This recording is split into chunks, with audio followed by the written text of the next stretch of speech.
Hi, I'm Dr. Ben Chapman. I'm a food safety extension specialist and professor at NC State University. And I'm also the project director for Food CoVNet. Food CoVNet is a collaborative project with a series of partners within the food sector, as well as universities throughout the US, focused on SARS-CoV-2 and COVID-19 management in the food sector. This is our inaugural, it's a tough word for me to go over here. This is our first webinar in a series of webinars that we hope to present over the course of this project.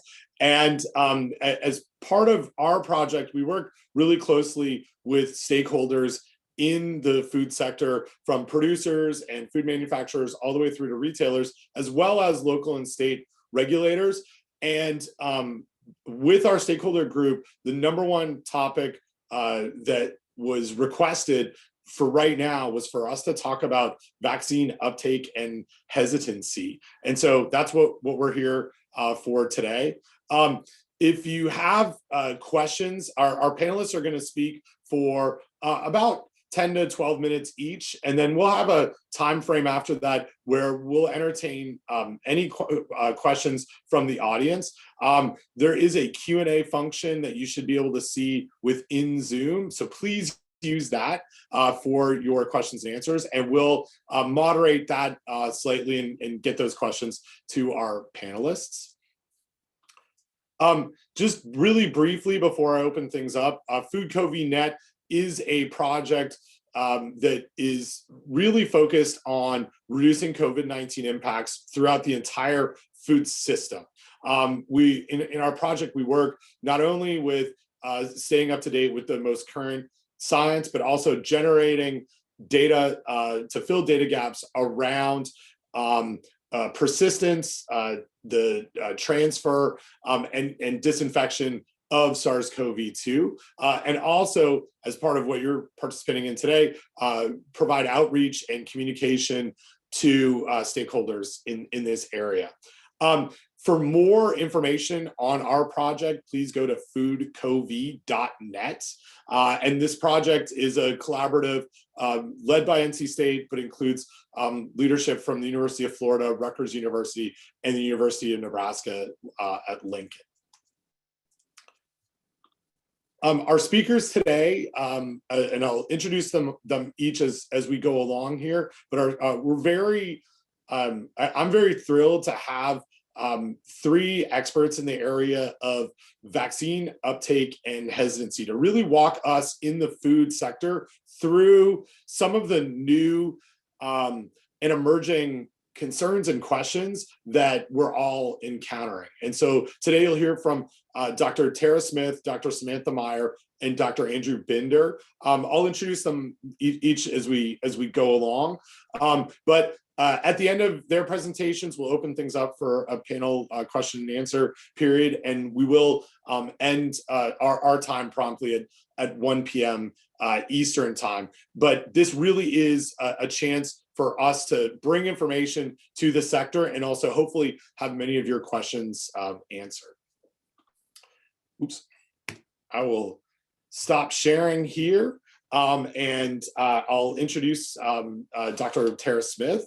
Dr. Smith joined the faculty of Kent State University College of Public Health in August of 2013. An Ohio native, she previously spent 9 years in the Department of Epidemiology at the University of Iowa College of Public Health, where she directed the college's Center for Emerging Infectious Diseases. Dr. Smith's research generally focuses on zoonotic infections which are transferred between animals and humans. Dr. Smith is also very active in science communication and outreach. And in fact, that's where I know her through the Twitter sphere. And that's where we first met. But she's maintained a science blog since 2005 and also writes about infectious disease for several national sites, pens a column for self.com, and probably, I guess most notably, and I love this part of your bio, Tara, serves as a member and the advisory board of the Zombie Research Society. So I look forward to hearing from Tara, and please take it away. All right, thank you, Ben. I won't talk about zombies today, don't worry. Maybe another time. All right, so All right.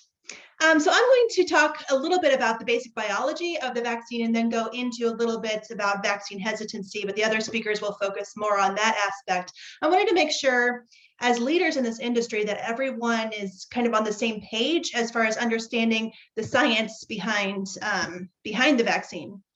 So I'm going to go over the basics, talk a little bit about the authorized vaccines to date, which is quickly changing. So I'm going to talk about Moderna and Pfizer vaccines today, but Johnson & Johnson's vaccine will probably be authorized by the end of the week. FDA gave it a good review today, so that will go to their committees later in the week. And then briefly just how to deal with vaccine fears and hesitancy. And then of course we'll end with the Q&A after all of us finish. So initially about the vaccines that have been authorized for use to date. Again, these are produced so far by Moderna and Pfizer BioNTech. Both are RNA vaccines, which is very unique. These are the first ones to be used in a mass rollout in the United States. And as I mentioned, there are others that will probably be coming online later this year as well, with Johnson & Johnson being the next one out of the gate. AstraZeneca has been authorized in some other countries, but not yet in the United States. They have not put that forward for FDA authorization at this point.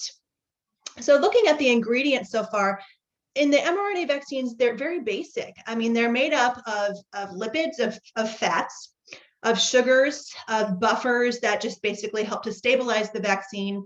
And then the key part is this mRNA. So mRNA is basically what takes the information from DNA and then it translates that into protein so that your cells produce that protein. So this is what is being used for both the Pfizer and the Moderna vaccines, is this basically mRNA in a fatty coat that allows it to enter into the cells and be stabilized while it is still in the vials. What is missing from this is a computer chip. That's one of the many myths and things that we've seen about this vaccine, that somehow it is related to Bill Gates and will change your DNA or something. Not true. I will address many of those later, I'm sure. So how these work is that, again, it's like a normal shot. So it's injected into the patient, into the muscle. And this mRNA is enveloped in these lipids again. So it's in this fatty coating. And then that is what enters the cells. And the cells then are basically told to produce this protein. And the protein that they produce is the spike protein of the virus. And so this protein is the major antigen of the virus. It's what your immune system will recognize if you get a natural infection. It's also what allows the virus to bind to host cells to initiate that infection. So by producing this spike protein in our cells, you start basically a cascade of immune responses. So your T cells will recognize those cells that are infected with this and they will respond, and your B cells as well. And those are the ones that make antibodies. So antibody is really the first thing that your body produces to defend itself against this virus.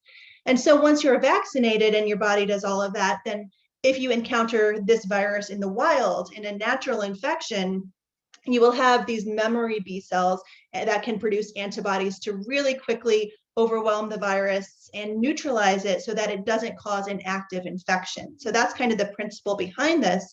And the mRNA is what allows us to do that, and what allows your cells to produce that protein that starts that whole cascade. So between the Pfizer and the Moderna vaccine, again, these are some of the differences between them, but they're almost identical, really. So the one difference is that the difference in time between the initial injection and the second shot is a little bit shorter for Pfizer. It's 21 days versus 28 days for Moderna. Effectiveness is about the same. Storage is a little bit different. Pfizer does need ultra cold storage, although some research out just this week or so suggested that for at least a few weeks, they can be stored at more reasonable temperatures. So you don't always need the ultra cold storage for that.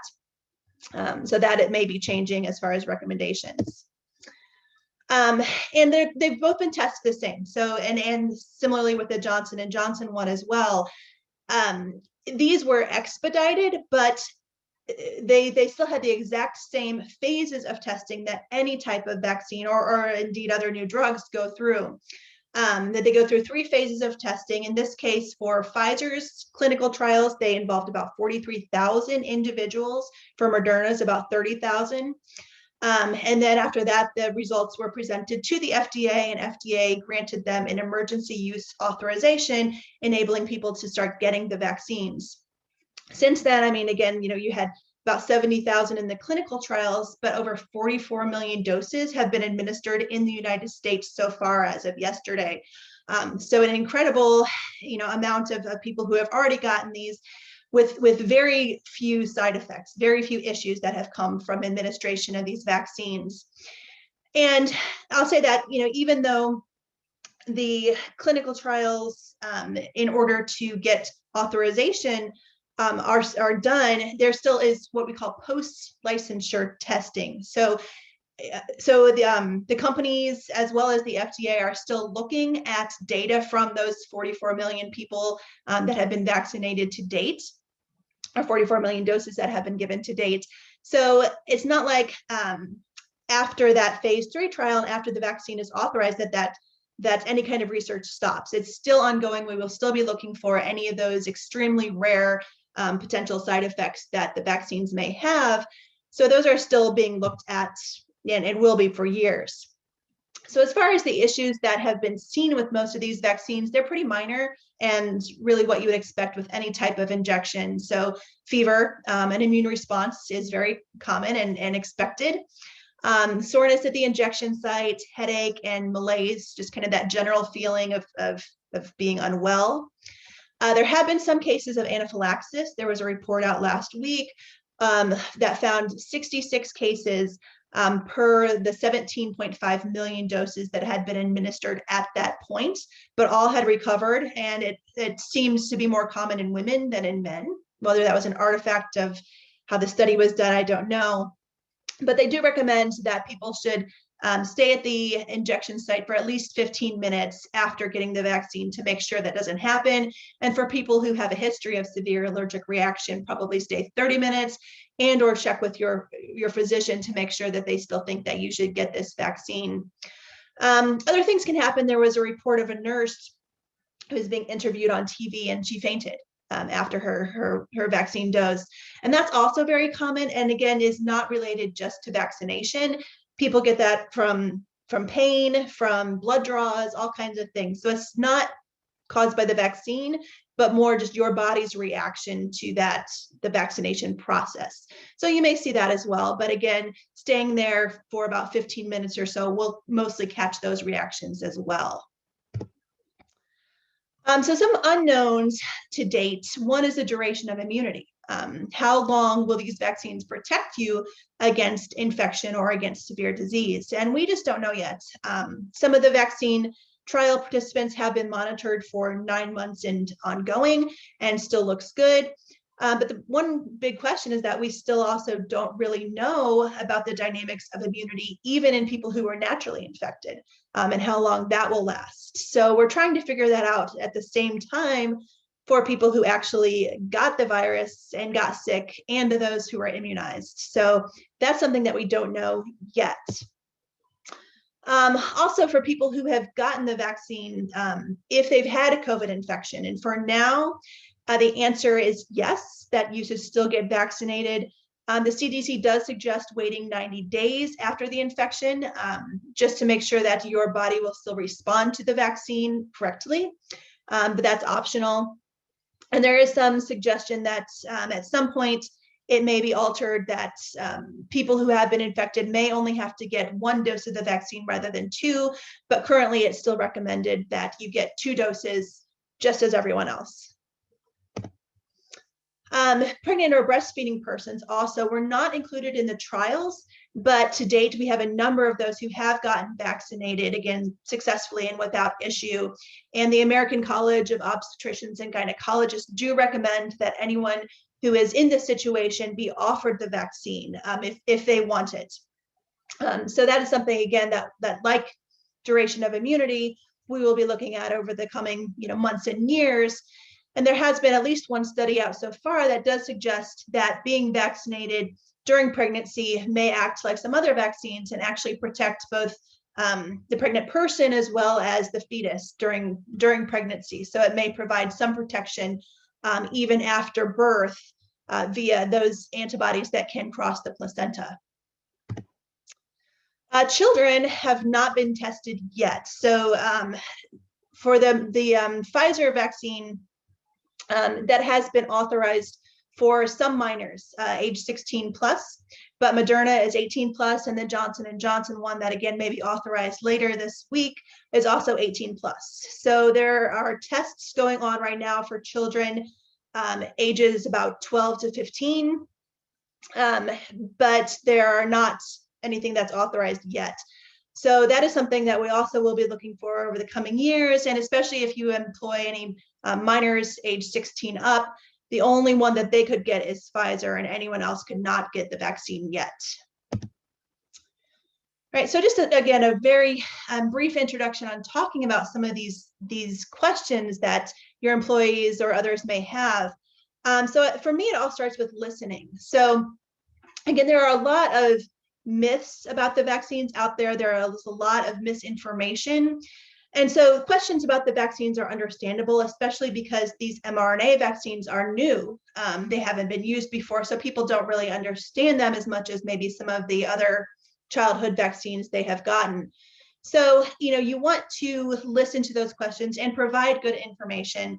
And if you don't know the answer to something, you can say that. I will get back to you with that information because I don't know right now.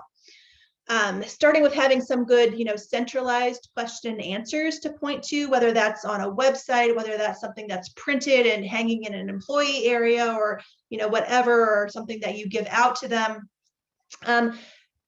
Most people will, have questions about some of the science, but some of that may be able to be answered with simple answers.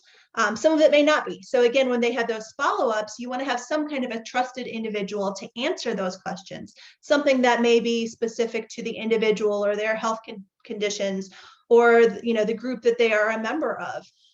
Who do they turn to for additional information? So you want to make sure to have, ideally multiple people tagged for that.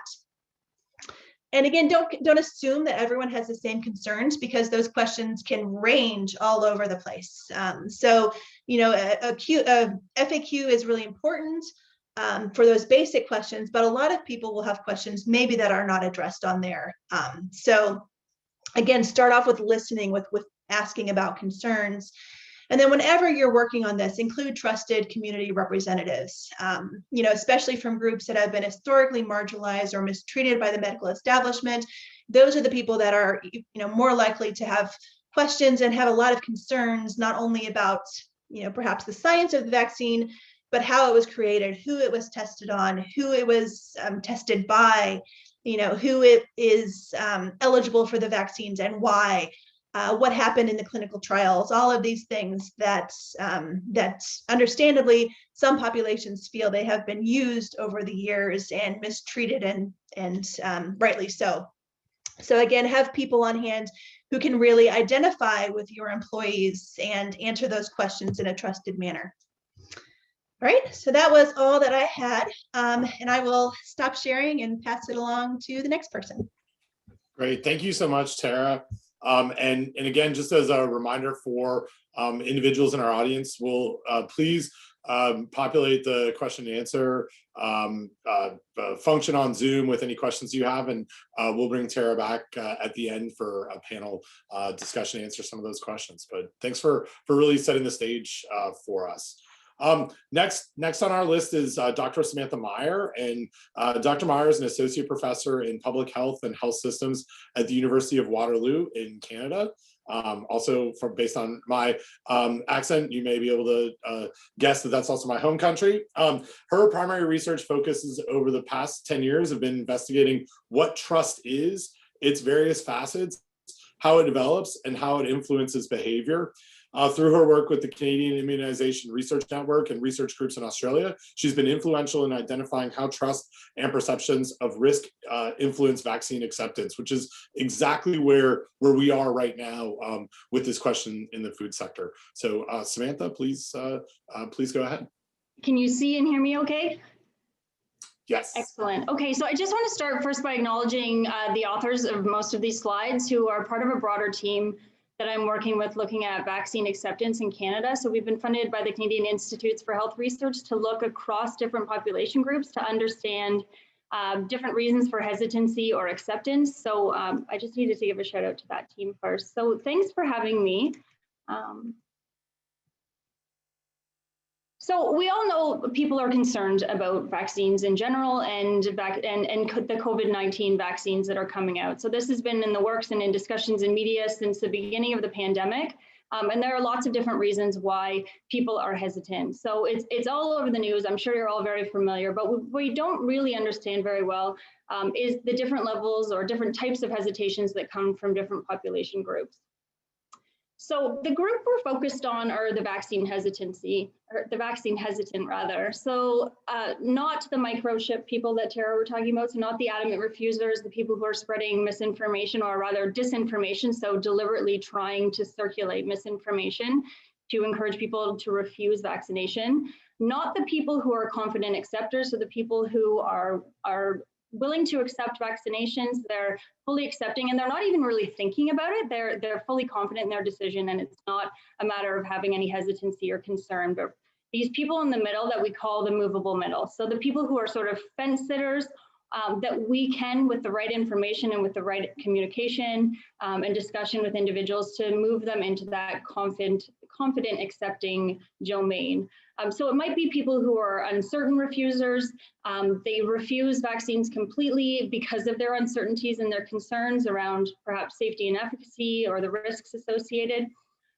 There might be people who delay vaccination. So if we look at routine immunization schedules, they might be likely to delay some of those. They might be selective, so they only participate in some of the schedule, but choose to ignore other vaccines. Or there might be people who are fully accepting of vaccines, but they have a lot of concerns around them. So there's anxiety or fear, as well as regret. And so when we look at vaccine hesitancy, it's actually much broader than many people think. So it is a spectrum, right? We've got these people who are completely against it all the way to people who are very confidently accepting. And we look to the 5 C's that help to explain some of the hesitancy. So confidence being one, complacency. So that being, people's perceptions of risk have shifted, so they're complacent and they're not likely. We see that a lot with the flu vaccine, for example. Collective responsibility, so thinking about the population level impact and that playing a role. Calculation, so the extent to which people actually reflect on or consider the decisions that they're making regarding vaccination. And then constraints relate more to the structural or the social factors that might act as either facilitating factors or barriers. So it might even be a matter of access. So you're willing to accept a vaccine, but you're just not able to access it. My research program focuses on confidence in particular. So I really try to understand more specifically the role of trust in receiving a vaccine. And when we think about trust in vaccination, I think the tendency often is to think about the person who's sticking the needle in your arm. So is it the public health nurse or the physician? What we need to think about is the broader social systems that we're actually asking people to place trust in. So we did some work in Australia speaking with parents and found that, as you might imagine, many of the concerns of pharmaceutical companies sort of tainting or having reach over the decisions that are made at a government level really foster concerns in terms of conflict of interest. So the financial conflict of interest that comes along with mass vaccination programs.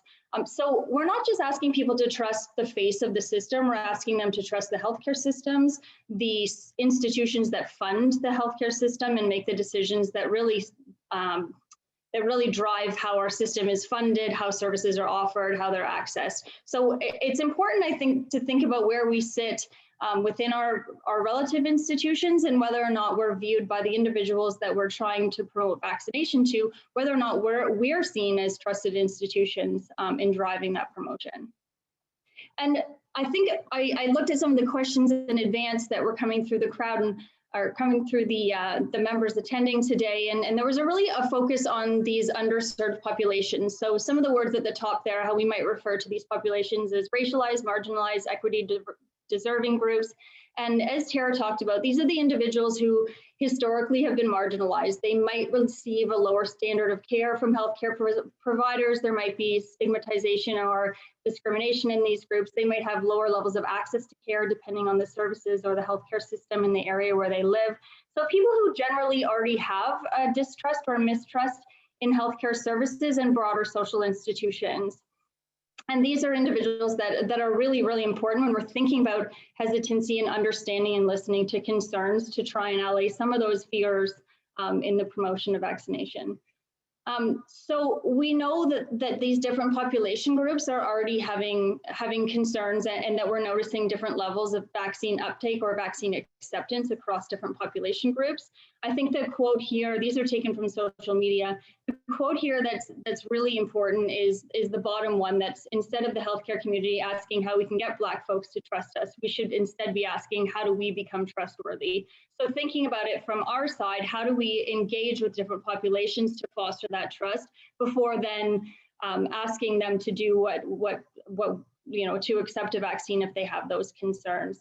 And then, of course, the notion of intersectionality that I won't get into, but when we're looking at multiple forms of disadvantage, thinking too that we're not just talking about certain characteristics, but people as having perhaps multiple forms of disadvantage that might further disengage them from healthcare services or rejecting vaccines.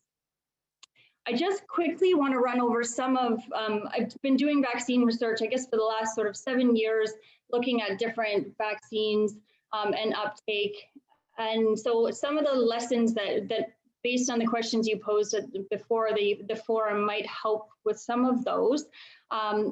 So as I noted, different approaches are going to be needed for different populations or sectors. So you really need to know your audience, who you're promoting vaccines to, and what their hesitations are. So I know Tara touched on this, and I think Andrew is going to as well, but really listening to concerns, acknowledging concerns. I mean, as simple as being able to reach out to the community that you're working with or the employees that you're working with to understand, are you planning on accepting a vaccine, yes or no? If not, what are those? And you can do that anonymously. You might go into more depth in collecting data through more rigorous tools, but it's just about listening and figuring out what those concerns are, and then giving them time or space to think about them and developing materials that help to communicate the message that you're wanting to convey. I know one of the questions in the group, again, the questions before the forum was really about how do we deal with perhaps language barriers or different levels of literacy. And there are many tools available online to make content that you've provided or that you've developed to reduce the readability level of those, to make them more accessible to different population groups. Or I think Andrew's going to talk about this too, just working with people who might understand language or some of the concerns and language barriers to be able to communicate. Another big factor is consistency in messaging. I know a lot of this is outside of our control because it comes from a top-down level and we're not able to control how things are communicated. I know within Canada, there's been a lot of criticism about consistency in messaging at a federal, provincial, and municipal level. But when you're working within your own organization or sector, being able to try and control the messaging that you provide, at least so that it's on a consistent basis.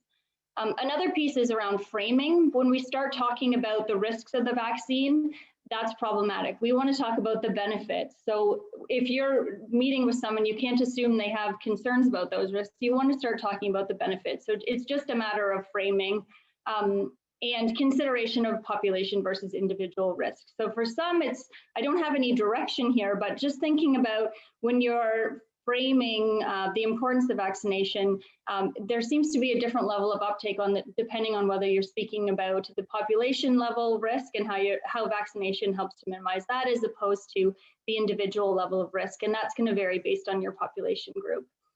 Speaking of back to the idea of pharmaceutical companies, and conflict of interest or not shared interest, it's really important that we discuss the shared interest. So we're all working towards the same goal.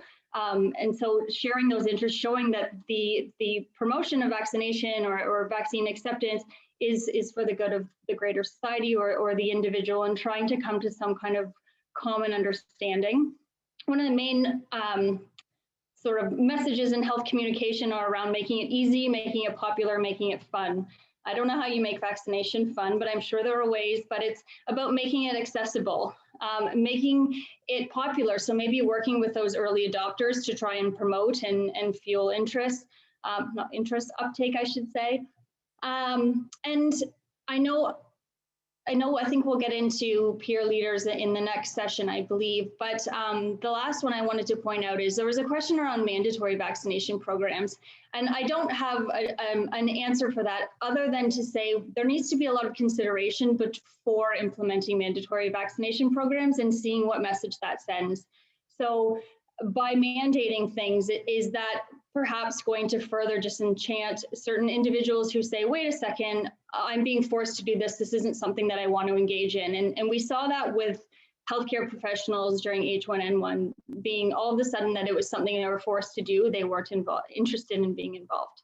I think I'm at time, so I'll stop there. Thank you very much. Great. Thank you so much, Samantha.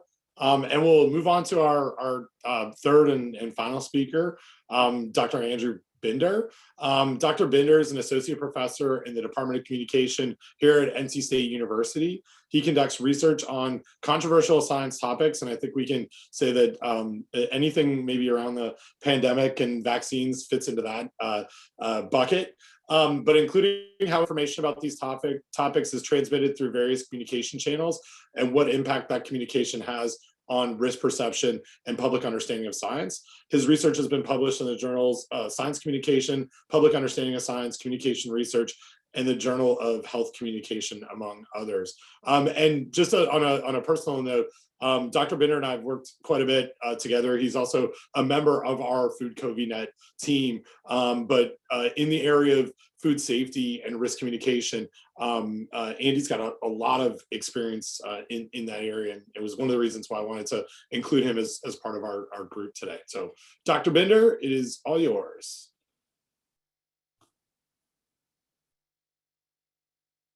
Thank you, Ben. It's a pleasure to join everybody today, especially to come on the tails of these last two great speakers, because I'm hoping to come out of what I have to share with you today with some ideas on how to put everything together in moving forward in communicating about COVID-19 vaccination. One thing I like to share about myself is to give you a little bit of background on where I've come from in terms of communication. And for me, especially communicating about risk and science topics, and for me, that goes back all the way to when I was a Peace Corps volunteer in the Central African country of Cameroon. And one of the things that I went to Cameroon for was to be a high school teacher. There's a picture of my high school that I taught at for 2 years. And I came out of training knowing a few things, right? So I was trained in HIV/AIDS education because this was a place in Cameroon that was ravaged by AIDS, and specifically geared toward high schoolers. And I was, of course, equipped with teaching the ABCs of HIV/AIDS prevention, which you might be familiar with: abstinence, be faithful, and condoms. But here's where a big twist came, right? I envisioned myself going into the classroom and sort of changing the world, of course, as a Peace Corps volunteer, by communicating about HIV and AIDS and educating these children. But as soon as I arrived at the school, I encountered a sign on the school that said, "AIDS exists." And I was completely flabbergasted by this. The rug was pulled out from underneath me. I thought to myself, AIDS exists? What in the world does this mean? And that's an entirely different starting point from what I'd been trained to do. And therefore, I had to rethink my entire strategy to this topic in order to communicate HIV and AIDS to these kids in a high school where they might not even believe that this is a thing that exists, right? And just as a way to end this anecdote, by the way, I would say that this tells more about me than it tells you about the Cameroonians, right? It sort of It unmasks me as the background of a white college-educated male that I was going into this situation. So what does that have to do with COVID-19 vaccination, you might be asking yourselves? Well, it's a situation where we sort of find ourselves now, right? How do we go forward when we've been living in this pandemic situation for over a year now?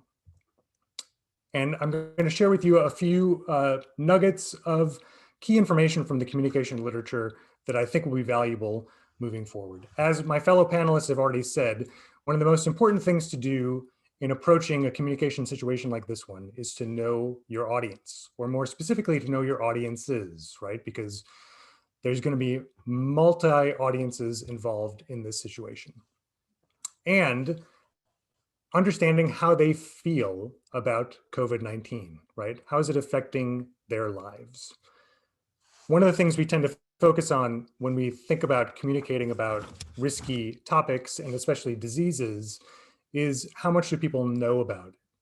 And it's important to focus on how much they know about it, but it's also important to focus on other aspects of the audience, right? So their feelings and their emotions, their relationships with other people, their relationships in the community, where they get their information, all those sorts of things. And so one of the important questions you have to ask yourself is, how can I find this information out, right? How can I find out more about my audience?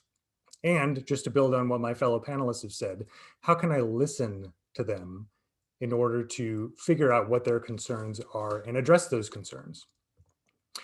And one other thing I would say about knowing your audience is that before you can help them address the threat, and of course in this situation, the threat is COVID-19, you need to address their negative emotions, right? We know from the research that people in stressful situations, they sort of have two options, right? They can choose to address the threat head on, or they can choose to manage their negative emotions. And a lot of times the easier thing to do, the easier choice to make, is to say, I'm just going to focus on managing my negative emotions rather than confronting the threat in front of me. And that can take many different forms. Of course, one of the most important forms it can take is by sort of discounting the importance or the severity of the threat and saying, well, it's probably not that big of a deal, so I'm just not going to worry about it anymore. And so one of the things obviously we need to do is shift the focus from managing those negative emotions for people into embracing the idea of getting a vaccination so that we can obtain herd immunity and get out of the global pandemic situation. The other thing I would emphasize, the next thing I would emphasize, the second thing would be to know yourself, right? So we've heard a little bit about this from my fellow panelists already. One thing I would say is in this communication situation, we should be very clear about what we're trying to do, right? So we're acting as advocates. We are wanting to get people vaccinated. And so it's important to embrace the role of an advocate and not shy away from it. That involves being transparent, right? So I'm here because I really want you to be vaccinated. My role as an advocate is to sort of narrow down the options and help you focus in on the option that is actually going to solve the problem, which is to get the vaccine. You might also consider your objectives, right? So we have different objectives in different situations. One objective here would be possibly raising awareness, right? We could also have an objective of conveying competence, right? So you want to convey competence, that people can trust what you're saying or trust a spokesperson that you've chosen to speak on your behalf and talk about the importance of getting the vaccine. And there's lots of other objectives you could have. In our short time together, I'm not going to go into any more of them. The other thing I'll say about objectives is that you need to think short term, right, as in the moment where you're in a communication situation, in addition to longer term, right? The longer term goal is to get everybody vaccinated. So how can we take steps in, short steps to get to that solution? Once you've done a good job of systematically understanding your audience and yourself in this situation, is when you can move on to sort of figuring out what you're going to say. And that's where I'm going to provide you with two tools. These are both available resources. The first one is freely available online. The other one comes from a book, but I think it provides a good roadmap for future efforts. The first one is called the Message Box, and you can find this by Googling Compass Message Box. It's put together by an organization called Compass Science Communication. They developed this tool as a way to systematically develop a message that you want to convey to a specific audience on a specific topic. So I'm going to walk us through how this works, just to give you a sense of what the workbook that they make available online, how this can be used to your advantage. So how the message box works is obviously first identifying your audience and adopting the perspective of the audience in order to fill in the rest of the message box. So the issue at the center, of course, in our situation is the COVID-19 vaccine. And the thing you want to focus on is the problems, right, box at the top that addresses audience relevance. We need to figure out why this problem is relevant to the audience from their perspective, right? You need to be very careful about not projecting your own perspective of why the problem is important to them externally, but rather understanding from their perspective internally why this is an important problem for them. And then, of course, providing some going into thought about why this is important, right? How the situation affects things the audience cares about. So this is where understanding your audience comes into play. You need to understand their values, their hopes, their concerns about the vaccine, about the pandemic, about all sorts of things. The solution, of course, we already know, right? We want them to get vaccinated. And so all of this message box is leading up to that kind of solution that could be adopted by people. And the last thing to think about is the benefits, like how will the world change now and in the long term if we do this, which is where my fellow panelists' comments come into play, conveying the benefits of the vaccination program for society as a whole so that we can finally end the pandemic and get back to our quote unquote normal lives. So that's the message box in a nutshell. As I said, it's a freely available resource online. The other thing that I would encourage you to think about is using narrative in order to convey information. So it's very easy to sort of think a little bit more about what we want to talk about and develop a story that can be compelling to the audience. So how narrative works is we sort of start from a typical science information transmission pattern, which is, I'm going to use the MMR vaccine as an example here. So in a typical science information transmission pattern, we're going to give people a fact and another fact and another fact and another fact. And this is what these proponents of science communication narrative refer to as an AAA pattern, right? It's just a listing of facts, but we know that it's not a very effective way to communicate scientific information.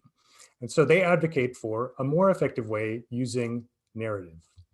So an alternative narrative pattern is to give a fact and a fact, establishing a baseline level of knowledge, but followed by another fact. Therefore, conclusion. In this case, the conclusion would be to get vaccinated. And in the measles case, the pattern here is referred to as ABT. And in the measles case, here's an example of how this would look if you were trying to tell a story about measles vaccination. Your kid is healthy, right? This is an important fact, right? Because it's one of the reasons people give for not wanting to get vaccinated. My kid is healthy, why do I need to get vaccinated? So your kid is healthy, and measles was at one point eliminated in the United States. But measles is spreading like wildfire among unvaccinated kids. Therefore, it's important for you to vaccinate your kid.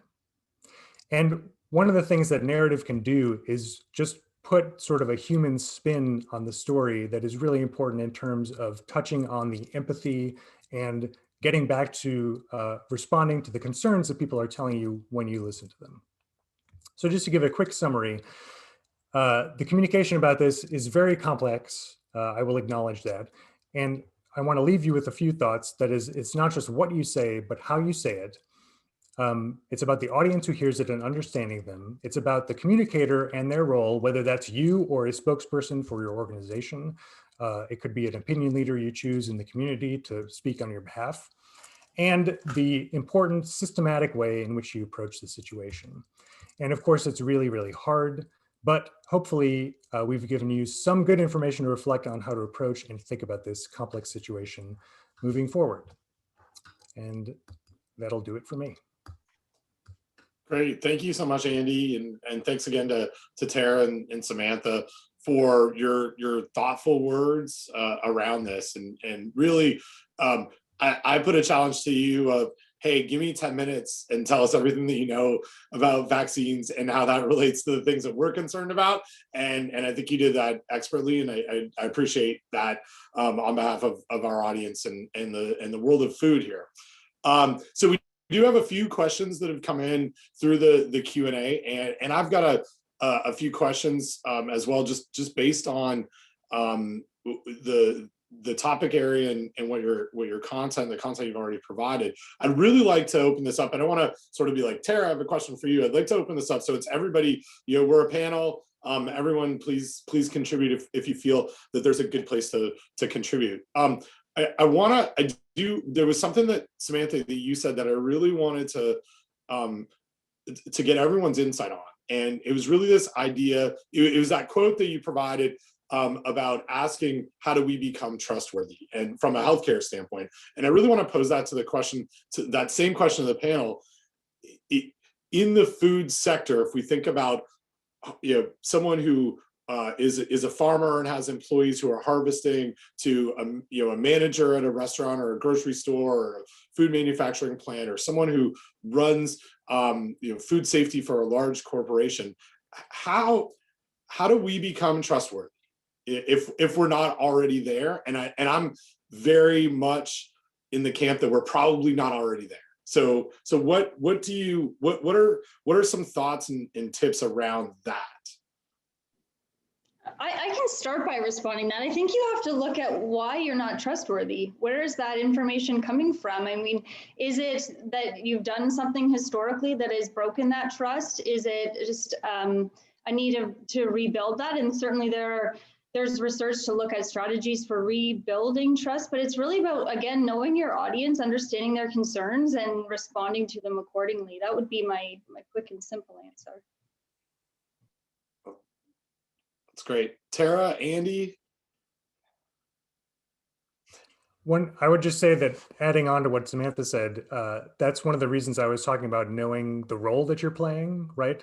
So it's really important to be extraordinarily transparent, right? And be like, I'm here to advocate for you to get the vaccine. The problem where trust comes into play, right, is people might question that and think, oh, they're being a stealth advocate because they want to implant this microchip in me, or something like that. I mean, that's a more ridiculous example, but they think you have some ulterior motive, right? And so you need to make it extremely clear to them that there is no ulterior motive other than, I want you to get this vaccine, and here's all these credible sources that say that this is the right answer for this situation. Just as a follow-up to that, is it the same or is it different with an employer being in a position of power compared to a public health advocate who works on behalf of the community or on behalf of society? Does that change that trustworthiness at all, or can it? I can go first again. It does. It changes that vulnerability, and we see that with mandatory vaccination in schools, for example. I think, to Andrew's point, we really need to think about demonstrating that we have the same interests at heart. So of course, an employee is going to think, this is going to benefit my employer. If we reduce rates of transmission, it's going to keep operations going, and so forth. But it's about also showing that you care for the individual, and that this isn't just about money or the interests of the organization, but about the individual, their community, their families as well. So finding that common interest point to demonstrate that this is something that you're doing for the greater good, in addition to the benefits that this will lead to for the sector. And I would just add really quick onto that, if you can bring in a third party to help mediate that interaction, it can be advantageous, like a local public health official who can come in and administer the vaccine to the employee or to the employer in front of the employees, right? As a demonstration of how invested they are in their own health and the health of their employees. That's just one idea, but of course, that would be a good step. Yeah, and that's what we've had locally with some of our groups that have been a little bit hesitant in the beginning. was once you bring in, especially a trusted peer, maybe a peer leader or something like that, that they can really both communicate on behalf of, the leadership, but also, demonstrate their own commitment to it and their own trust in the safety of the vaccine. Great, thanks. Thanks for those insights and tips. I'm gonna go to start grabbing some questions that came from the audience, and move a little bit into a different direction. This one comes from Brenda. And so again, for everybody, I've heard that mRNA-based vaccines, while not used widespread, have been used in areas like Ebola virus vaccine and protection. So there is scientific background for using these types of vaccines. Is that true? And I'll throw on, is that something that comes into our communication about this new type of vaccine? I can probably field that. There is not an mRNA Ebola vaccine that is being used to my knowledge. They have been investigated, as they have been investigated for a number of other things, including not only infectious disease, but potential treatment in areas of cancers and things like that. So these have been tested for a long time.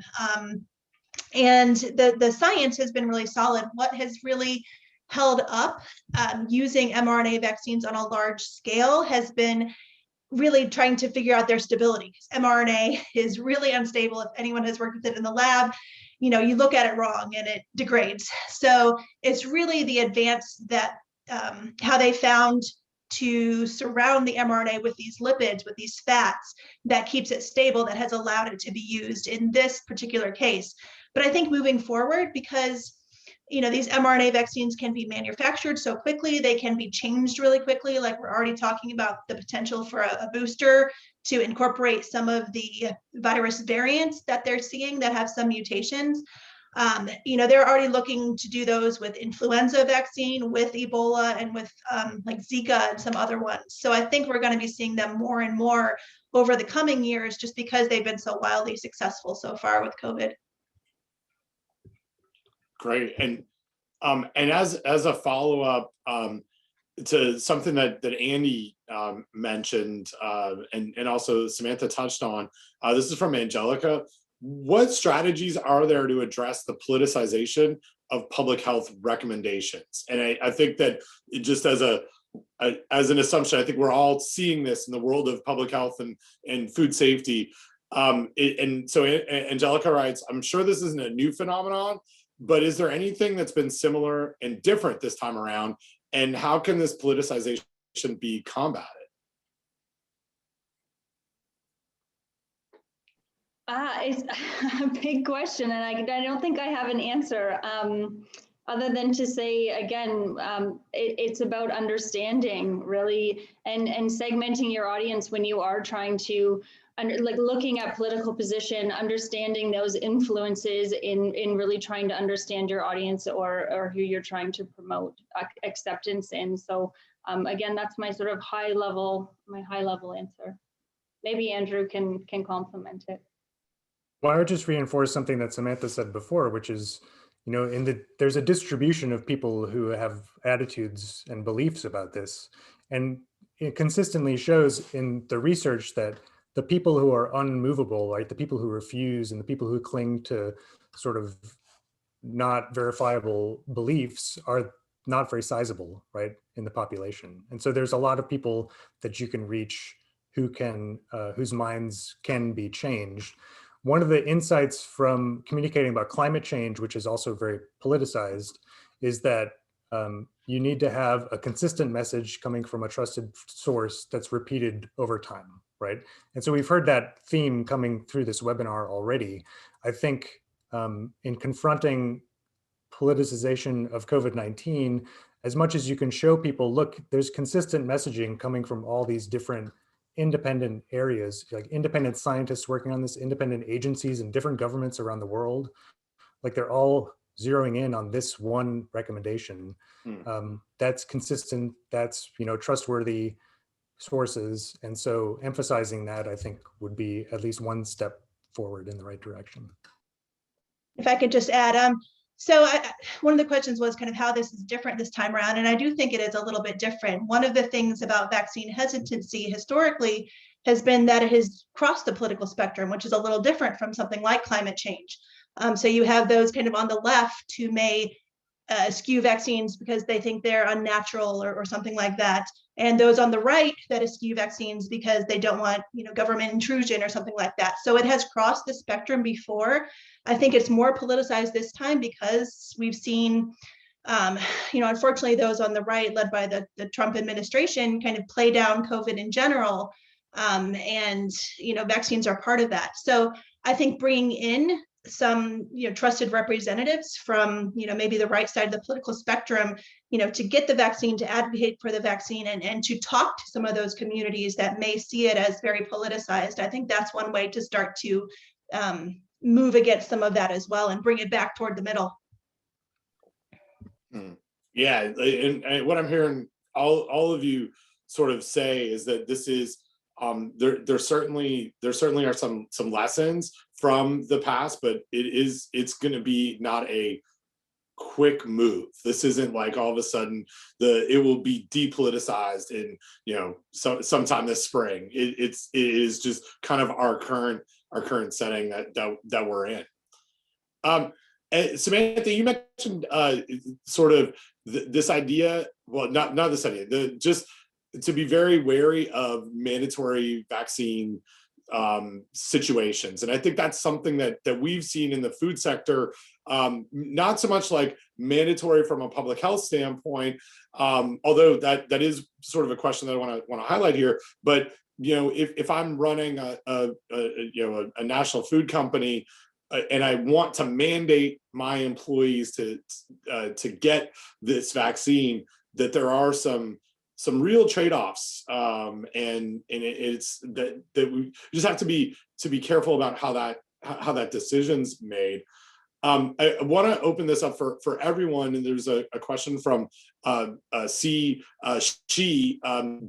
Do you see COVID vaccine in the future being required, like the MMR vaccine at a public health level? Is that are we at a situation where we could maybe predict that at this point? I don't know if I can necessarily speak. I mean, we don't know if this will become endemic. We don't know if it will become similar to the flu, and that we have, changes in vaccines every year. So I can't speak to that. I think we have to think about why we're mandating the vaccine. Are we doing it because we know there are hesitant people in the population and we want to force everyone to get involved? To reach the level of herd immunity, or are we doing it because people might just not go and get it because it's not convenient, and so by making it mandatory, people are more likely to accept it but don't have hesitations. And so thinking about the message that it sends, so if you're an employer and saying, I'm going to mandate this, if you want to come back to work, thinking about what message that sends to your population. Is it to provide support and say, yeah, we're going to help you to access the vaccine and we're making it mandatory to keep the environment safe? Or is it going to be viewed by your population as a top-down approach to keep business as usual? So I think it's really reflecting on what message it sends. And that's where you have to think about clear communication as well. So if you are doing that, communicating to employees about why mandatory vaccination is important, again, not just for business, but for the individuals who are working and the community members. Great. Well, I'll move on to probably our last question here for the panel, and then I'll end things off. It's an anonymous attendee, which is always good. The next challenge is addressing the lack of equality in the distribution and administration of the vaccine and this person said by some states, but I would say just by geography. It's not just limited to some states. How do we, and this is really, I think, in the food world, how do we advocate for the vaccine when it may take a long time for it to be readily available for any and everyone? What are the challenges in that situation? Well, I can just say this is what we're doing at my university is we're getting messaging right now, because we know that people can't get it yet. But we want to get some of those questions answered in advance. We want to get, a plan for getting people vaccinated, to let them know that, at some point we're planning on having this on campus, and we're planning on having it in, certain places, and having, big drives and things like that. You'll get swag for vaccines. We're getting all of this stuff planned right now, so that hopefully by the time it is available, people will have their questions answered and they'll be ready to roll their sleeves up and get vaccinated. So I think that's part of it, but also making people understand that that may be a while. We don't know yet how long it will take to get that vaccine for access for people who need it. Is there, and let me just go, I did miss one here. Is there one, is there a recommendation over one specific vaccine over another? Terry, you mentioned we've got a couple that are available, one that's going to be authorized here likely by the end of the week. Is there any recommendation there? Not really. I mean, some of them are rolling out Moderna into places that, like rural areas that maybe don't have ultra cold temperature freezers, but that has nothing to do with like vaccine efficacy or anything. It's just the logistics of getting the vaccine distributed. Johnson & Johnson, the one that we will likely be authorized later this week, only needs one shot. So people who may have issues getting to a physician or something like that, Johnson & Johnson may be easier because you don't have to come back for a booster, but really they're pretty equivalent. So, if I had the choice of any of them, whichever one I can get first, that's what I'm going to get. All right. Well, thank you very much for joining us today. It's always odd in these online webinars. Usually we'd say, give everybody a round of applause, and someone will wave now with some emoji.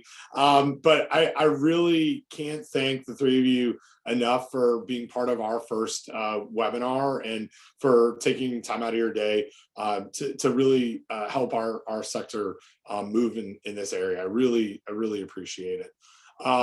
I'll share one last little bit here for our attendees. Again, I mentioned that this is our first webinar. We actually have another one coming up next Thursday, March 4th, with Dr. Angie Rasmussen and Taya Stockman, and they're going to be talking about close contacts and airflow ventilation. So really sort of down the nitty gritty on things that we need to be thinking about in the food sector. But again, thank you so much for joining us today. Look for more information about FoodCoveyNet at foodcovey.net. And this, as I mentioned earlier, this session was recorded, so feel free to go back and view this on our website. But thank you so much to everybody for joining us today.